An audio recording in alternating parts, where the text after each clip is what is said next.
Assalamualaikum warahmatullahi wabarakatuh. Pada kali ini kita akan membahas pasien yang punya penyakit bengkak-bengkak apabila sudah melakukan aktivitas yang cukup banyak, tubuhnya mulai bengkak dan terasa nyeri-nyeri di bagian tubuhnya. Bagaimana cara mengobati atau meruqyahkan penyakit seperti ini? Tetap di channel Muhsinlah Haji.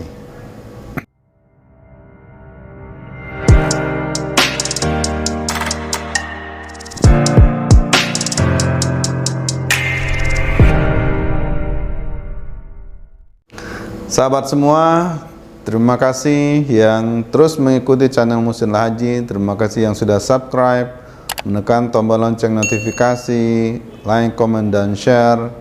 Karena demikian sahabat berarti turut mendukung channel ini terus berkembang. Alhamdulillah, mudah-mudahan kita terus memberikan solusi kepada masyarakat, dakwah kepada masyarakat, yaitu melalui pengobatan tibun nabawi, melalui ruqyah, melalui obatan-obatan herbal, makanan-makanan yang disunahkan oleh Rasulullah, cara-cara pengobatan yang disunahkan oleh Rasulullah SAW. Banyak beragam penyakit yang alhamdulillah kita sembuhkan di pengobatan tibun nabawi ini. Alhamdulillah, saya, sahabat sekalian, beberapa kali ada pasien yang setelah berobat ke tempat saya di Ruang Sehat Al-Azhar, di Masjid Taqwa Nagari Talawi, alhamdulillah mereka telah sembuh dari penyakitnya. Lalu bahkan ada yang bernazar memberikan sumbangan kepada saya pribadi maupun kepada remaja masjid yang dimana saya membinanya di sana. Alhamdulillah, katanya setelah berobat di Ruang Sehat, setelah berobat bersama Ustadz Muhsin, mereka mendapatkan kesembuhan. Nah, pada kali ini kita akan membahas tentang pasien yang tubuhnya bengkak-bengkak, terkhusus ia merasakan bengkak tubuhnya ketika banyak beraktivitas atau ketika ia terasa lelah badannya setelah melakukan aktivitas. Ada beberapa pasien saya yang mengalami penyakit seperti ini, dan alhamdulillah dengan beberapa terapi, pengobatan, makanan herbal ataupun ruqyah, alhamdulillah penyakitnya sudah mulai berangsur. Nah sahabat, sebelum kita membahas pengobatan yang kita lakukan agar sakit bengkak-bengkak ini bisa disembuhkan, ada beberapa hal yang harus kita ketahui terlebih dahulu, pondasi dasar bagaimana pola hidup sehat. Apa-apa saja yang membuat kita sakit, lalu bagaimana cara mengobatinya, dan yang ketiga, pasca ketika kita sehat. Nah, ini harus dalam bingkai sebagaimana Allah Subhanahu wa taala menginginkan terhadap diri kita ketika kita mendapatkan ujian berupa sakit. Kalau tiga bingkai ini, kita mengetahui apa-apa saja yang membuat kita sakit, lalu bagaimana pola penyembuhan, lalu bagaimana pasca setelah kita mendapatkan kesembuhan, atau justru penyakit kita bertambah parah setelah kita lakukan pengobatan, walaupun itu sudah melalui mekanisme yang diajarkan oleh Rasulullah SAW melalui pengobatan tibun nabawi. Nah, apa-apa yang harus kita lakukan agar hari semakin hari kita mendapatkan keridhaan dari Allah Subhanahu wa taala. Baik sahabat sekalian, pada dasarnya ini semoga menjadi ibrah buat kita bersama. Semoga menjadi pengetahuan buat kita bersama.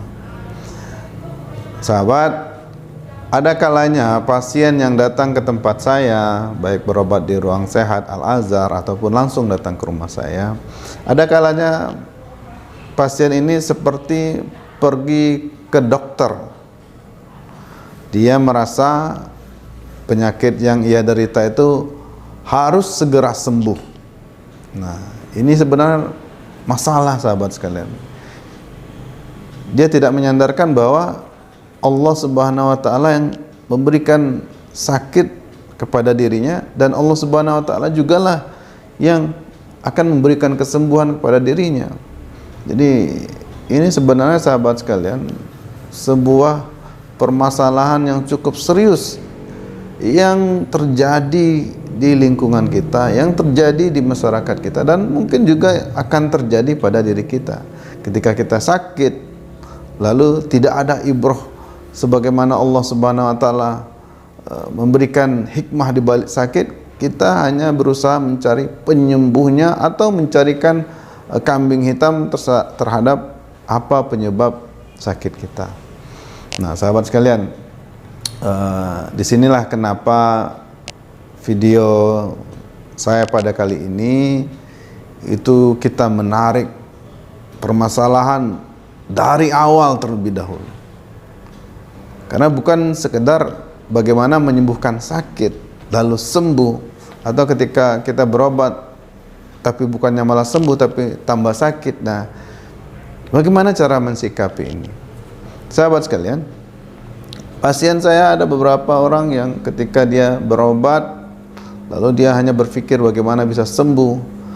Atau bahkan yang unik, sahabat sekalian, ada yang ketika saya ingin meruqyahkannya, lalu ketika dia sakit, lalu saya bilang, oh ini jawabannya pengobatannya dengan ruqyah. Orang ini bertanya, Pak Ustadz, pasti sembuh kan dengan ruqyahnya? Nah, sahabat, sesuatu yang menunjukkan dangkalnya akidah kita, dangkalnya pemahaman kita. Di video saya yang lalu ada juga seorang suami yang minta meruqyahkan istrinya yang selingkuh. Lalu ketika saya sampaikan untuk meruqyahkan, dia bertanya, Pak Ustadz, ketika diruqyah istri saya langsung sembuh kan? Istri saya bisa berubah jadi baik lagi kan ketika diruqyah kan?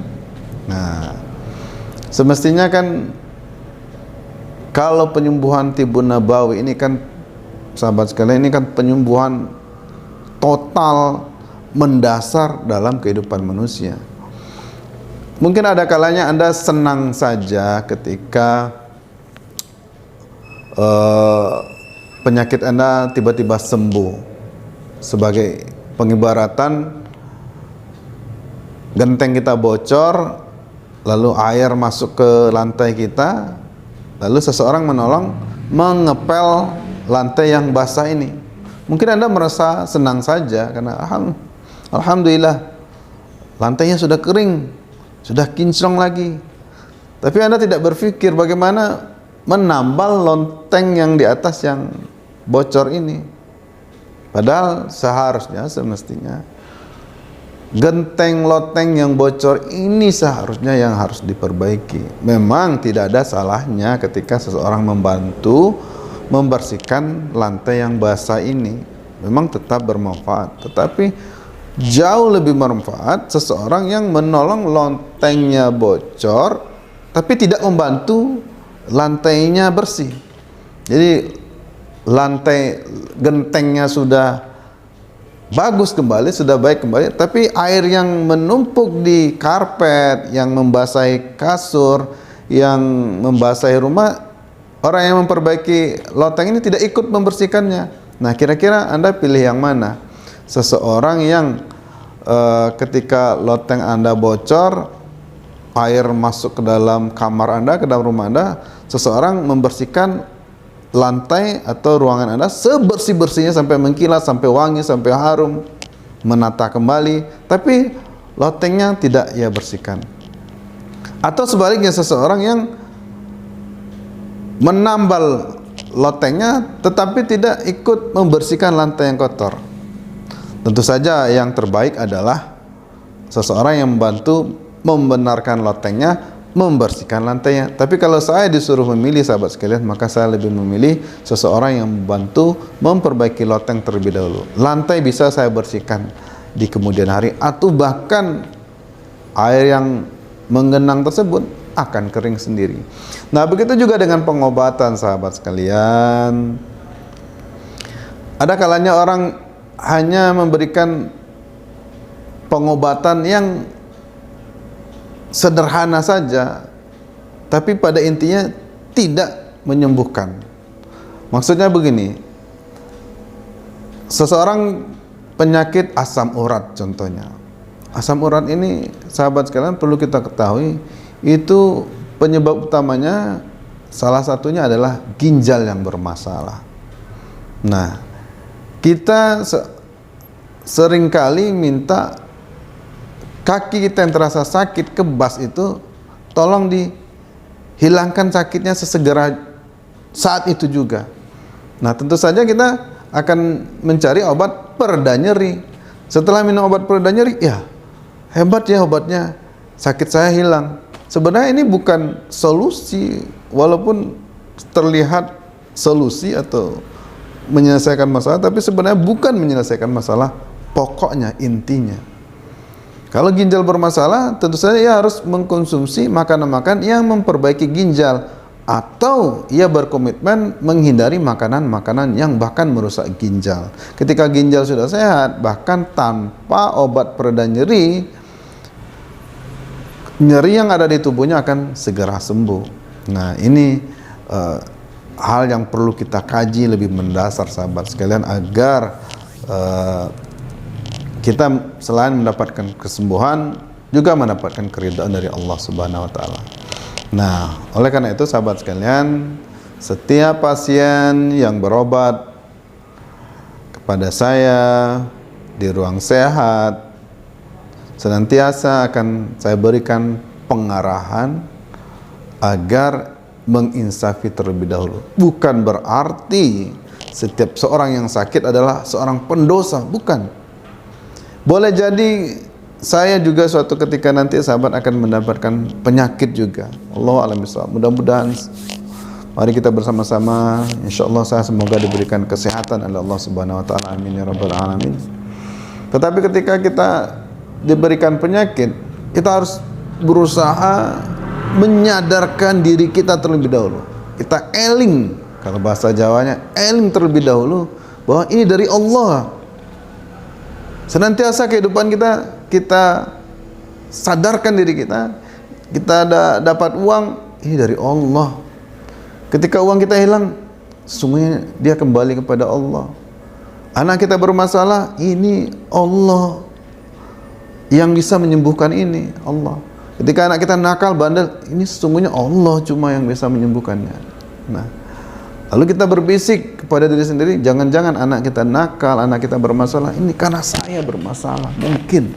Maka saya beristighfar kepada Allah, memohon kepada Allah jauh lebih utama ketimbang seperti seseorang yang minta tolong anaknya disembuhkan, anaknya nakal, ingin minta tolong diberikan air ini, diberikan cairan ini, diberikan minyak itu, diberikan minyak ini, agar tiba-tiba besok pagi anak langsung menjadi anak yang hebat, pintar, canggih.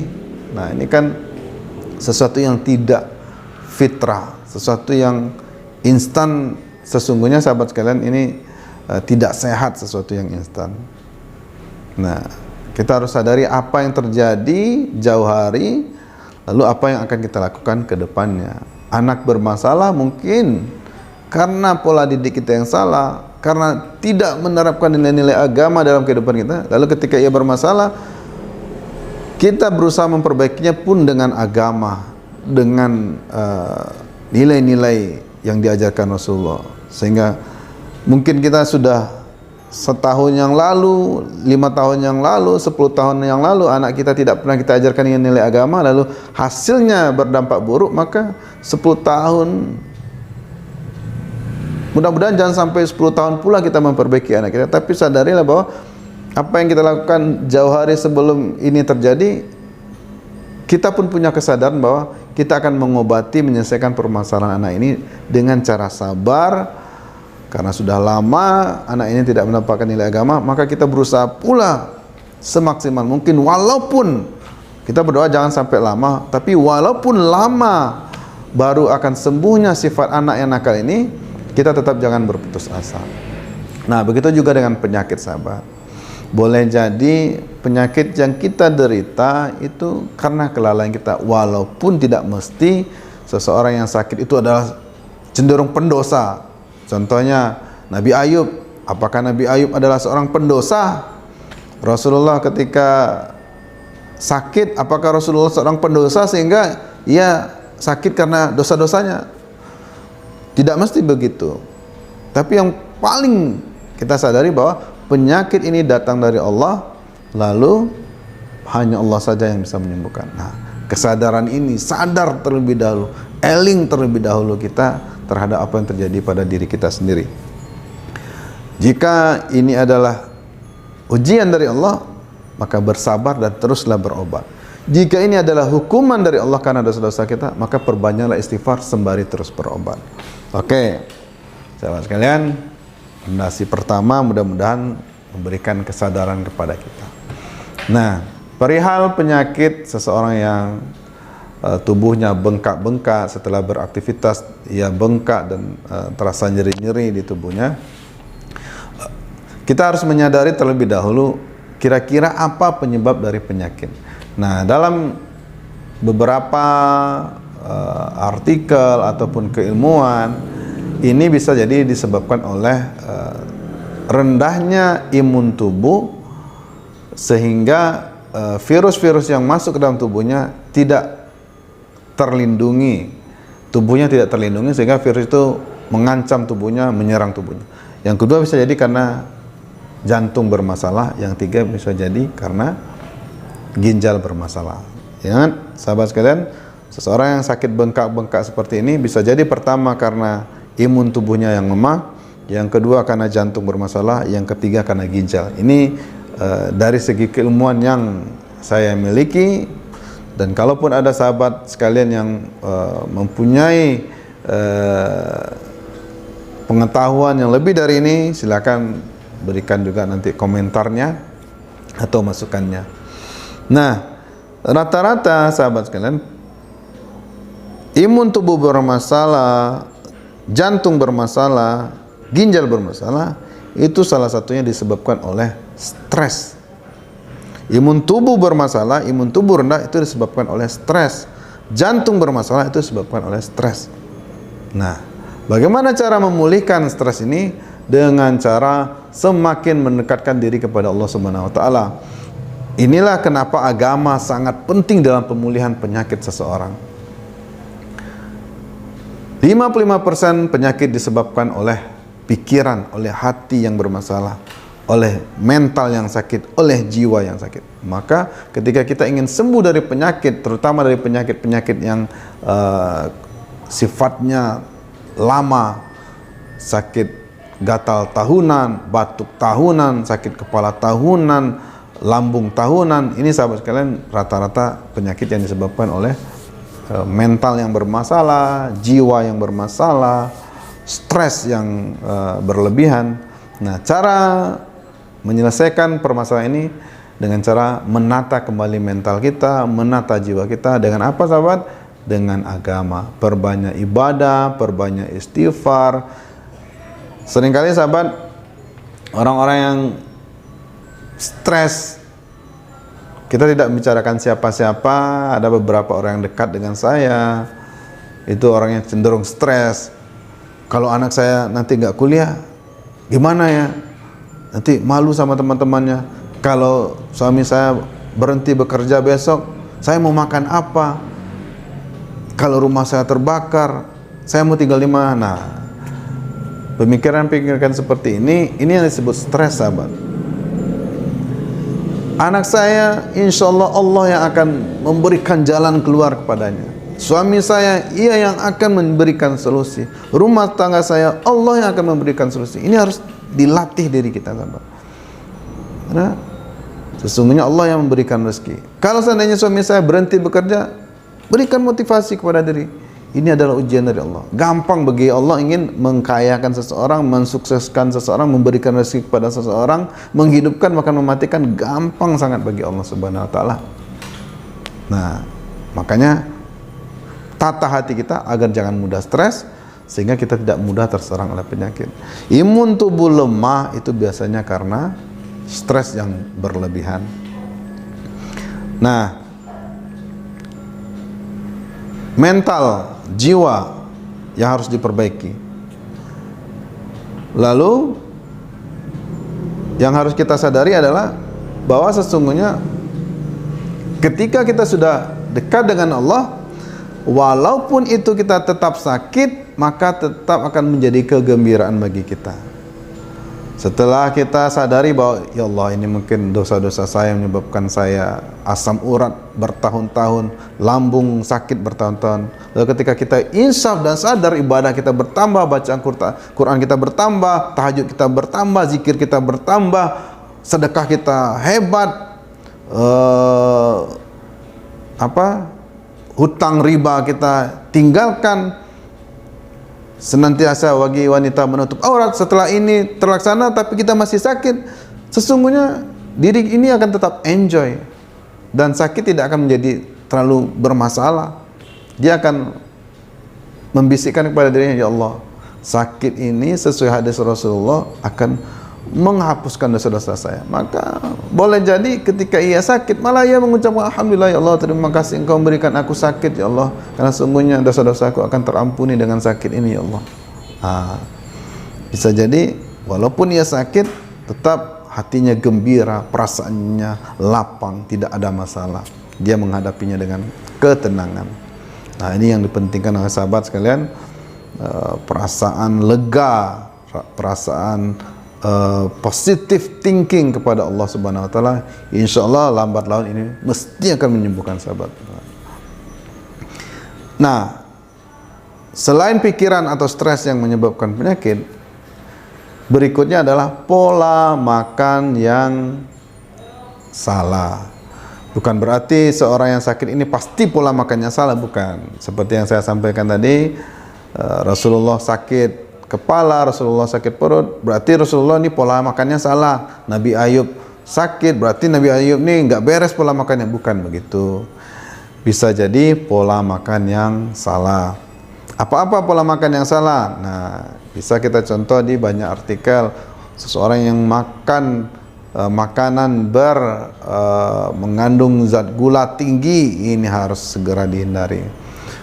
Minyak tinggi, makanan berpengawet, makanan penyedap, pewarna, perasa, ini biasanya orang penyakit seperti kolesterol, asam urat, stroke, suka sakit kepala, penyakit lambung, ini biasanya disebabkan oleh orang-orang yang pola makannya salah. Mohon maaf kepada para supir nih, banyak pasien saya yang dari supir mobil, supir bus, supir mobil fuso, ya cenderung pola makannya yang salah, sering minuman instan, sering makanan instan di warung-warung, di jalanan, rokok, bahkan ada minuman alkohol.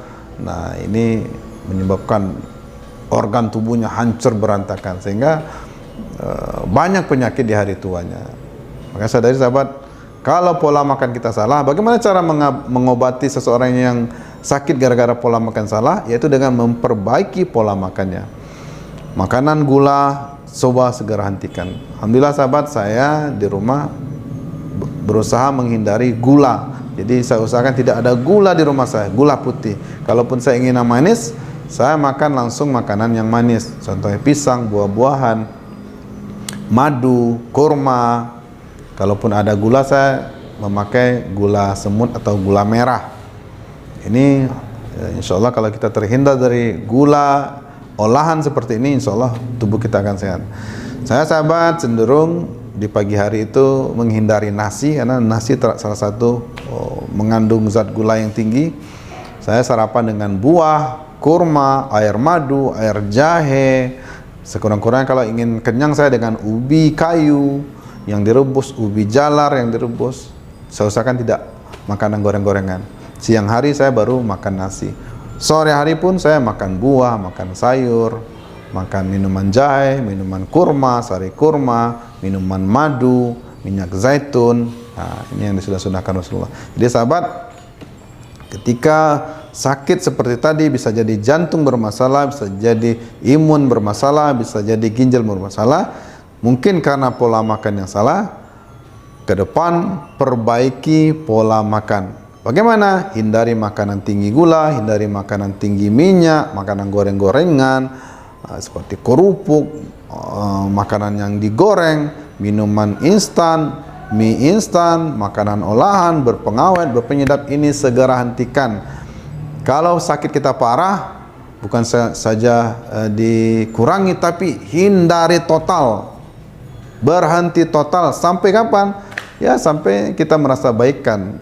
Lalu kalau kita ingin coba lagi, lalu terasa sakit lagi, berarti kan kalau kita ingin sakit lagi, kita makan berpengawet tersebut, kalau kita makan lagi, berarti kita ingin sakit lagi. Maka usahakan hentikan makanan-makanan seperti ini. Diganti dengan apa? Diganti dengan makanan alami. Coba kita mulai dari makanan yang disunahkan oleh Rasulullah. Kurma, barang siapa yang makan 7 butir kurma di pagi hari, maka ia akan dihindarkan dari racun dan gangguan setan. Madu, berobatlah kamu sekalian dengan Al-Quran dan madu. Zaitun adalah minyak dari buah yang diberkahi. Habatus sauda, dan makanan-makanan air kelapa, buah kelapa, mentimun, sayur-sayuran, air zam-zam, dan seterusnya. Ini yang disunahkan oleh Rasulullah. Nah, ganti makanan-makanan kita dengan itu. Pagi usahakan sarapan dengan buah-buahan, makan nasi dikurangi, apalagi di umur yang tua, usahakan makan nasi dikurangi. Nah, yang berikutnya, sore usahakan jangan makan nasi lagi. Ini kalau udah umur di atas 40, usahakan nasi kalau malam hari itu jangan sampai ada. Usahakan di siang hari saja makan nasi. Pagi sarapan, malam makan dengan buah-buahan dan sayuran. Siang makan nasi saja. Kalau bisa, kalau perlu nasi diganti dengan makanan yang mengenyangkan seperti pisang, ubi kayu, ubi jalar, labu. Labu adalah salah satu makanan yang disukai oleh Rasulullah. Kalau pola makan ini sudah kita jaga, insya Allah sahabat sekalian, saya merasakan dari pribadi saya sendiri, biasanya perut kalau besar itu banyak sumber penyakitnya. Ini sangat bertentangan dengan hadis Rasulullah. Sesungguhnya umat muslim itu akan bercerai-berai di akhir zaman nanti, dan mereka terlihat gemuk-gemuk. Nah, ini Rasulullah mewanti-wanti kita, jangan seorang muslim ini gemuk. Kalau pola makan seperti tadi terjaga sahabat, insya Allah perut akan tidak gemuk, tidak besar. Nah, ini akan plong, penyakit-penyakit akan terhindar. Salah satu juga penyembuh dari penyakit imun tubuh yang lemah, ginjal bermasalah, jantung bermasalah, ini karena makanan yang buruk. Dengan makanan buruk yang kita hindari, kita singkirkan, lalu kita ganti dengan makanan yang baik, makanan sehat tadi. Nah, ginjal yang bermasalah, jantung yang bermasalah, imun yang bermasalah akan terobati. Nah, ketika ginjal sembuh, imun optimal, jantung sembuh, maka penyakit tadi akan hilang dengan sendirinya, bahkan tanpa obat. Nah, seperti tadi atap yang bocor, ketika atapnya sudah diperbaiki, bahkan lantai akan kering, akan bersih tanpa dipel. Nah, tambah bagus lagi kalau pola makan sudah kita jaga, ibadah sudah kita jaga, lalu apa-apa yang bisa mengobati kita konsumsi. Nah, mari kita masuk kepada apa-apa yang menyehatkan ginjal, menyehatkan imun, menyehatkan jantung kita. Ditambah gentengnya ditambal, lantai yang basah kita pel. Cara memperbaiki genteng tadi dalam pengobatan, pola makan kita jaga, pola makan kita ganti dari yang buruk kepada yang sehat. Kalau selama pola makan tidak bisa kita jaga, ada seringkali pasien saya berkata, Pak Ustadz, saya asam urat. Lalu saya bilang, bisa nggak berhenti dari makan ini, makan ini? Bisa nggak diganti dengan makan ini, makan ini? Dia bilang, waduh Pak Ustadz, kalau kayak gitu saya susah, nggak bisa nih. Kalau nggak makan nasi pagi-pagi, kalau nggak makan lontong, kalau nggak makan bakwan, kalau nggak minum air gula pagi, saya pusing siang-siang. Nah, sahabat, ini kalau tidak bisa ya silakan saja, Anda sakit terus gitu kan. Nah, kalau ingin sembuh, Anda harus benar-benar serius mengobati diri Anda. Nah, Pola makan diganti dari yang buruk kepada yang sehat. Ini berarti sedang menambal genteng. Bagaimana cara menyembuhkan atau mengepel lantai? Cara menyembuhkan jantung, ginjal atau imun yang bermasalah. Kalau untuk jantung sahabat, bisa dengan cara rutin makan korma 7 butir di pagi hari, atau sebagaimana Rasulullah merendam korma 7 butir selama 8 jam. Airnya diminum ketika perut dalam keadaan kosong. Ya, bisa jam 11 malam direndam, nanti subuh diminum airnya. Ampas dari kurma ini bisa dimakan. Ini makanan yang menyehatkan jantung. Apalagi senantiasa mengkonsumsi minyak zaitun, senantiasa mengkonsumsi madu, senantiasa mengkonsumsi habatus sauda. Ini insya Allah bisa menyembuhkan ginjal yang bermasalah, jantung yang bermasalah. Nah, untuk yang bengkak-bengkak ini sahabat, bisa dengan cara mendetoks tubuh dengan air garam. Rasulullah senantiasa mensunahkan seseorang yang terkena racun itu direndamkan dengan air garam. Kalau bisa air garam yang kasar itu sahabat, jadi jangan garam yang halus, garam yang kasar. Rasulullah mengaduknya lalu direndamkan kaki atau tangan. Garam diaduk ke air, direndamkan ya paling lama setengah jam.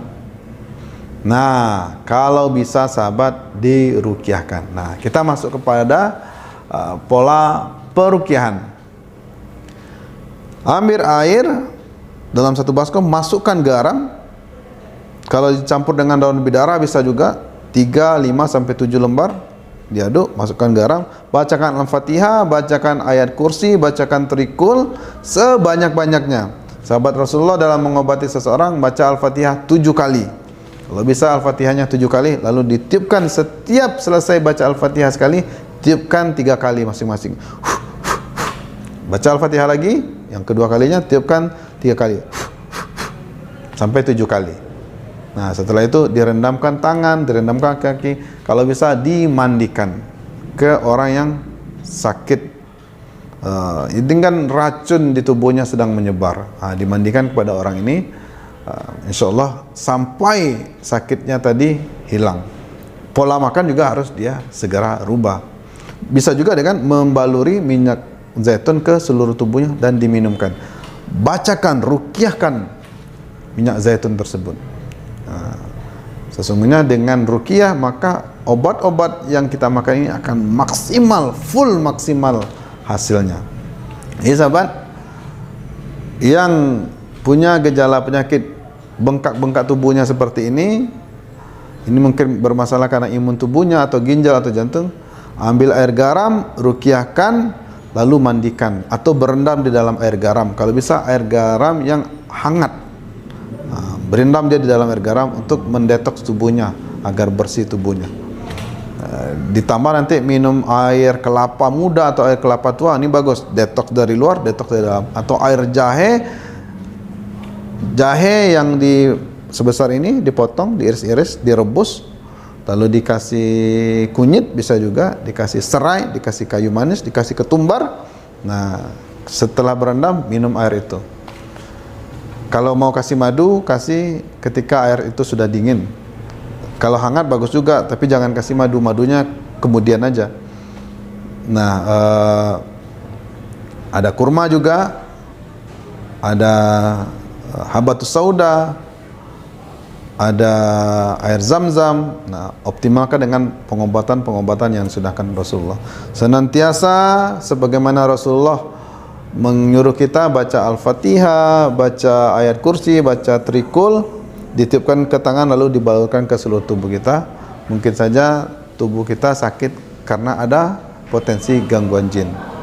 Semoga sahabat sekalian bisa menyembuhkan dan terinspirasi. Assalamualaikum warahmatullahi wabarakatuh.